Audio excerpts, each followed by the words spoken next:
भूपेश जी, आपकी जो मेहमान नवाजी है वो चर्चा में है। यानी ये जो विधायक आए हुए हैं, ये क्या चाहते हैं, क्या कहते हैं आपसे?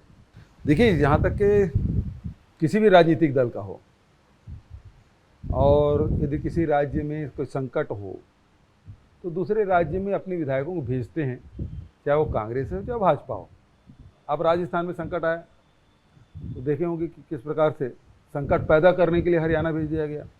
मध्य प्रदेश में संकट पैदा करने के लिए उनको बेंगलोर भेज दिया गया।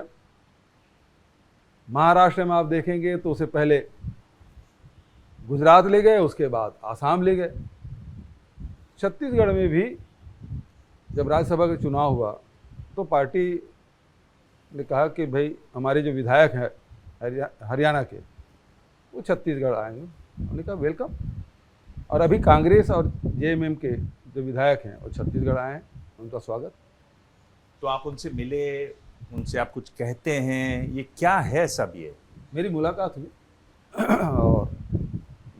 और मैंने कहा कि मेरे तरफ से कोई आप चाहते हैं, कोई सुविधा चाहते हैं तो बताइएगा, मैं वो सुविधा आपको उपलब्ध कराऊंगा। सुरक्षा की बात है तो वो भी उपलब्ध करा सकता हूँ। वो होटल में हैं और आराम से हैं, सुरक्षित हैं। उनको आप कान में सलाह क्या देते हैं, क्या करना चाहिए उनको? संगठित रहना और संगठित होकर लड़ना, क्योंकि केंद्र की जो बैठी हुई सरकार है वो प्रजातंत्र का लगातार चीरहरण कर रहे हैं। जितने भी गैर भाजपा शासित राज्य हैं, हिंदुस्तान में कोई भी राज्य, वो अस्थिर करने की कोशिश कर रहे हैं। और ऐसे समय में हम सबको एकजुट होकर उसके खिलाफ लड़ाई लड़नी है। महत्वपूर्ण विषय ये है ताकि जनता ने जिनको मैंडेट दिया है, जनादेश दिया है, उसका सम्मान रहना चाहिए। ये आंकड़े के खेल में जनता का जो जनादेश है उसका अनादर नहीं होना चाहिए। अगर आप महाराष्ट्र को देखें तो वहाँ शिवसेना बढ़ गई, पर वहाँ बीजेपी ने एक काम अच्छा किया, मुख्यमंत्री अपना नहीं बनाया। इस रणनीति को आप कैसे देखते हैं?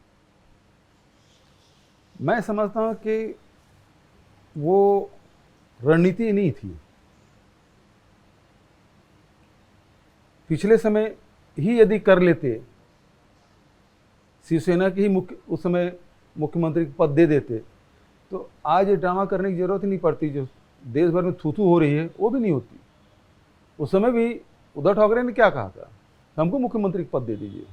तब उन्होंने रातों रात मुख्यमंत्री शपथ दिला दिया था। पूरा देश ने देखा किस प्रकार से राज्यपाल राजभवन गए और सूर्योदय पहले ही शपथ ग्रहण हो गया था। हाँ। और उसके बाद फिर उसको इस्तीफा देना पड़ा। हाँ। अब उसी सेना को तोड़ के शिवसेना के ही लोगों को मुख्यमंत्री बनाया। तो ये तो मतलब ये वही बात होगी, थूक की चाटने वाली बात। पहले आपने स्वीकार नहीं किया, अब आके उसी को बनाया। तो क्या कहावत तो ही है।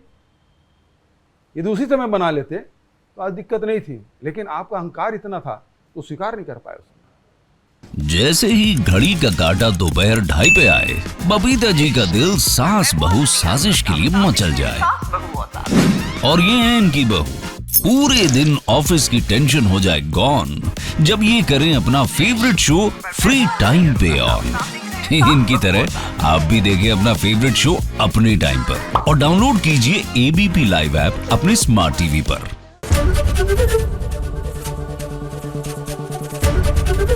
एबीपी न्यूज आपको रखे आगे।